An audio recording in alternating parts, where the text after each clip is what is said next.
तो चलिए शुरू करते हैं। क्या मोदी से हिसाब बराबर करने के चक्कर में भारतीय सेना का मनोबल इन बयानों के जरिए गिराया जा रहा है? चाहिए इस तरह की बातचीत करना बहुत गलत है। अगर किसी को मालूम नहीं है तो कम से कम पूछ सकते हैं कि क्या हो रहा है। कोई पिट नहीं रहा, पीट रहे हैं। तो ये जो कार्रवाई है और भारत जो है सक्षम है, और भारत इस प्रकार की जो कार्रवाई है, अभी आप देखेंगे capacity building takes time, intentions can change overnight, इसमें कोई शक नहीं है। लेकिन जिस प्रकार से कैपेसिटी बिल्डिंग धीरे धीरे करके भारत इस मकाम पर जा पहुंचा है कि चीन के साथ टक्कर ले रहा है। और देखिए, राहुल जी जो कहना चाहते थे मेरे हिसाब से वो सिर्फ यही था कि जो बार बार चीन के साथ क्लैशेस हो रहे उस पर सरकार की जवाबदारी बनती है और पार्लियामेंट में उसके बारे में बातचीत करना चाहिए। इसमें कोई शक नहीं है कि हमारी सेना, जनरल कुलकर्णी आए, कर्नल ढूंढे, केपेबल है। वो चीन को हमेशा उन्होंने पीछे किया है। तवांग हाइट्स हम ऑक्यूपाई करते हैं और 1967-68 में हमने चीन को युद्ध में हराया। 80s तो फिर राहुल जी ये क्यों कह रहे हैं कि वो हमारे सैनिक पिट रहे हैं, चीन हमारे सैनिकों को पीट रहा है? उनका मतलब यही था कि जो ट्रांसग्रेशन हो रहे 1200 ट्रांसग्रेशन एनडीए के समय, उसको एड्रेस करना चाहिए। तो मेरे हिसाब से वो ये कहना चाहते थे, लेकिन सारी दुनिया जानती है कि भारत की सेना कोशिश कर रहे हैं, हम उन्हें पीट के भगा रहे हैं, हम उनको पीट कर भगा रहे हैं, हम उन्हें पीट के भगा रहे हैं, पीट कर भगा रहे, बिल्कुल पीट कर भगा रहे और हमेशा भगाया है। Are you comedy me? Rakesh Tripathi, सेना के ऊपर कोई सवाल नहीं है, सवाल आपके ऊपर है कि जवाबदेही कब होगी।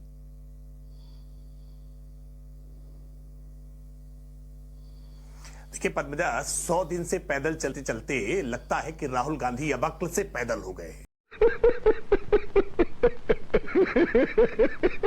आज जिस प्रकार की भाषा का उन्होंने प्रयोग किया है, पूरे देश के भीतर बेहद आक्रोश है इस बात का कि आप राजनीति करने के लिए भारत की सेना पर इस प्रकार के सवाल उठाएंगे। आप भारत की सेना को पिटता हुआ जब बताते हैं ना, तो दुनिया भर के भीतर एक भारत की साख को, भारत की छवि को धक्का लगता है। भारत की कार्रवाई को आज अमेरिका सहित तमाम दुनिया भर के देश आज उसको जायज ठहरा रहे हैं, वाजिब ठहरा रहे हैं, लेकिन भारत के भीतर ही कुछ चाइना के प्रति प्रेम रखने वाले राजनीतिक दल भारत की इस कार्रवाई को, भारत के पक्ष को कमजोर करने का प्रयास कर रहे हैं। और भारत का जो देशभक्त नागरिक है वो इस बात को स्वीकार नहीं करेगा। आप राजनीति में पिटते हैं, रोज चुनाव हारते हैं, इसका मतलब यह नहीं है कि अपने घृणित और न्यूनता की राजनीति को ले जाकर के आप सेना तक रख दीजिए। दुर्भाग्यपूर्ण है कि इससे पहले भी कांग्रेस पार्टी के लगातार इस प्रकार के बयान रहे जो न केवल सेना के मनोबल को गिराने वाले हैं, बल्कि देश के विरुद्ध हो जाते हैं।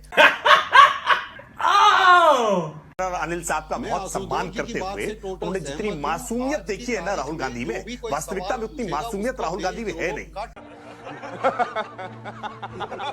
उतनी मासूमियत के साथ उन्होंने अगर ये बात कही होती कि सेना के किसी जवान को अगर चोट पहुंची है तो मैं आहत हुआ हूं, तो निश्चित तौर पर देशभक्त नागरिक उनका सम्मान करते, अभिनंदन करते, उनकी देशभक्ति पर सवाल न खड़ा करते। लेकिन चूंकि राहुल गांधी का ट्रैक रिकॉर्ड जिस तरह का है, उनकी पार्टी का ट्रैक रिकॉर्ड जिस तरह का है, वो जिस तरह से भारत के साथ पाकिस्तान का मसला रहा हो या भारत के साथ चाइना का मसला रहा हो, उनकी निष्ठा हमेशा भारत के विरुद्ध दिखाई पड़ रही है। उनके वक्तव्य हमेशा विपक्षी देशों में बहुत चटखारे लेकर के सुने जाते हैं, उनके समर्थन में खड़े हो जाते हैं, इसलिए इन बातों को लेकर के आपत्ति होती है। राकेश भाई ने आपके शो पे क्या जो उनका ट्रैक रिकॉर्ड है, श्री राहुल गांधी का ट्रैक रिकॉर्ड ये है कि उनकी नानी ने बलिदान दिया इस देश, उनकी दादी ने बलिदान दिया इस देश के लिए, उनके पिताजी ने बलिदान दिया इस देश के लिए, वो शहीद है इस देश के लिए। ये ट्रैक रिकॉर्ड है उनका ट्रैक रिकॉर्ड ये है कि उनकी दादी जब प्रधानमंत्री थी, चीन को हमने युद्ध में हराया।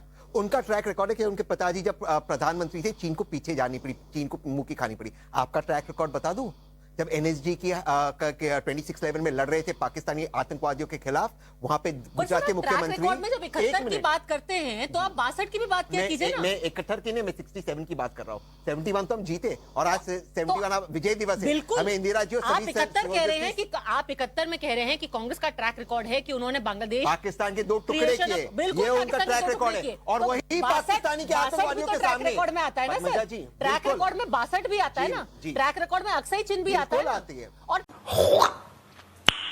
नाइस ट्रैक रिकॉर्ड की बात हो रही है तो आप राहुल जी के ट्रैक रिकॉर्ड की बात कीजिए, आप उनके दादाजी की या उनकी माताजी की बात क्यों कर रहे हैं? उनके खुद के ट्रैक रिकॉर्ड की बात उसी पर आ रहा हूं, मैं उसी पर आ रहा हूं। पूरा ट्रैक रिकॉर्ड का कच्चा चिट्ठा निकालते हैं। उत्तर दूंगा मुझे एक तो ट्रैक रिकॉर्ड, अरे आधा ट्रैक रिकॉर्ड क्यों दे रहे हैं? पूरा ट्रैक रिकॉर्ड दीजिए ना। अरे एक ट्रैक रिकॉर्ड, मैं एक ट्रैक रिकॉर्ड में जोड़ना चाहता हूं। ट्रैक रिकॉर्ड की बात हो रही है। 2009 में हिंदू न्यूज़पेपर का एक आर्टिकल है जिसमें लिखा हुआ है कि उस वक्त जो यूपीए की सरकार थी, उन्होंने 2 जर्नलिस्ट को, 2 पत्रकारों को नोटिस भेजा कि चाइना ने फायरिंग की है और उसमें सैनिक घायल हुए हैं, आपने ऐसा लिख कैसे दिया? जी हम आपके ऊपर एफआईआर करेंगे। मुझे पता ही है। तो आज आप कह रहे हैं कि भाई जो भारत की सरकार है वो छुपा रही है, वो सो रही है। तो 2009 में जब राहुल जी एक्टिव पॉलिटिक्स में थे, कांग्रेस के सांसद थे, तो उस वक्त का ट्रैक रिकॉर्ड क्या कहता है? जी अब मैं अपना जवाब दे दूं? हाँ, इसका सवाल का जवाब फिर आप मुझे अलाउड करेगी? हाँ, इस सवाल का जवाब मैं आपके शो पे बड़े साफ शब्दों में कह रहा हूं, वो गलत था यूपीए के समय। हिपोक्रेसी की भी सीमा होती है। सर, जो सवाल सही है वही सवाल पूछ सकते हैं ना। आप क्या सवाल पूछेंगे? आप एक्सपेक्ट कर रहे हैं, आप बोलिए, मैं आप एक्सपेक्ट कर रहे हैं कि हम ये सवाल पूछे कि भाई क्या वो आकर के वहां पे बैठ गए हैं? उसका जवाब मिलता है कि जी नहीं बैठे हैं। फिर आप कह रहे हैं कि आप और सवाल क्यों नहीं पूछ रहे? मैं अपना सवाल क्या है? सवाल ये है कितने लोग घायल हुए। ये बता दिया गया है कि हाँ हमारे सैनिक घायल हुए हैं, पर किसी को भी कोई सीरियस इंजरीज नहीं हुई है। दूसरा सवाल था कि क्या उन्होंने हमारी जमीन पर कब्जा कर लिया? वहां पर राजनाथ जी ने बोला कि नहीं जी, कोई जमीन पर कब्जा नहीं हुआ है, हमने उनको जो कोशिश थी उनकी कोशिश को नाकाम किया, उनको पीछे खदेड़ दिया। तो अब वो सवाल क्या है जिस सवाल पर चर्चा होना बाकी है, या फिर ये सिर्फ एक राजनीतिक बयानबाजी का मौका ढूंढा जा रहा है?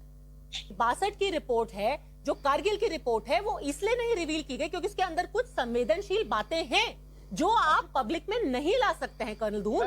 तो आज आप किस बिना पर कह रहे हैं कि ये सरकार छुपा रही है, ये सरकार डिनायल में है?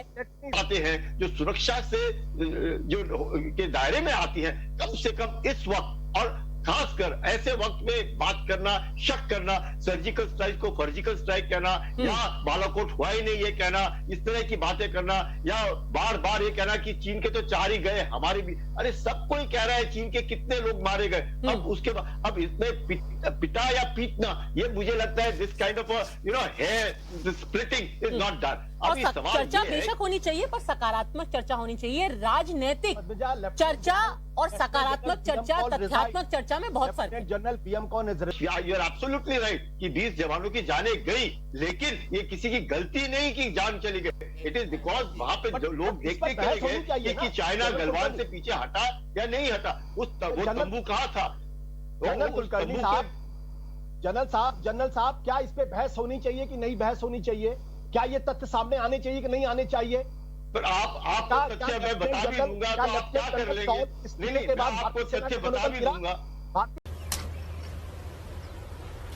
Wait a minute. Who are you? करा ली बेइज्जती?